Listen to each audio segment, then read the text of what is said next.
Miss झाली ना आपल्या परिसरातील ताजी अपडेट?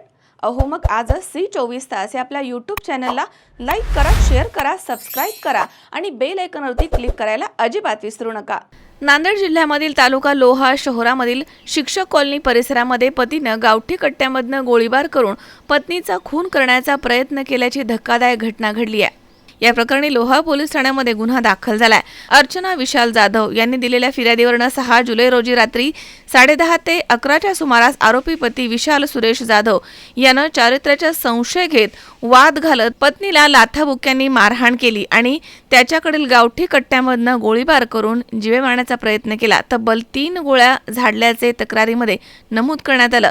या घटनेमध्ये पत्नी अर्चना यांच्या कानाखाली आणि पाठीला गोळी चाटून गेली आहे। त्या गंभीर जखमी झाल्या आहेत। त्यांच्यावरती नांदेड येथील एका खासगी रुग्णालयात उपचार सुरू आहे। गोळीबारानंतर आरोपीने फिर्यादीच्या वडिलांना दूरध्वनी करून तुझ्या पोरीला गोळी घातली आहे, आता तुझ्याकडे येतो अशी धमकी दिल्याचा देखील आरोप करण्यात आला। फिर्यादीचं वैद्यकीय तपासणी अहवाल आणि जबाबाच्या आधारे लोहा पोलीस ठाण्यामध्ये गुन्हा दाखल करण्यात आलाय।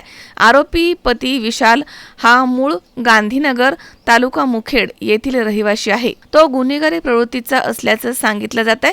यापूर्वी विशाल जाधव याच्या विरुद्ध चोरी, लूटमार यासारखे काही गुन्हे दाखल आहेत अशी प्राथमिक माहिती समोर आली आहे। तर त्याची अधिकृतपणे पडताळणी सध्या सुरू आहे। या घटनेचा पुढील तपास पोलीस निरीक्षक चंद्रकांत जाधव यांच्या मार्गदर्शनाखाली सहाय्यक पोलीस निरीक्षक नूर शहाद पठाण हे करत आहेत। मझहर शेख, C24 तास, नांदेड।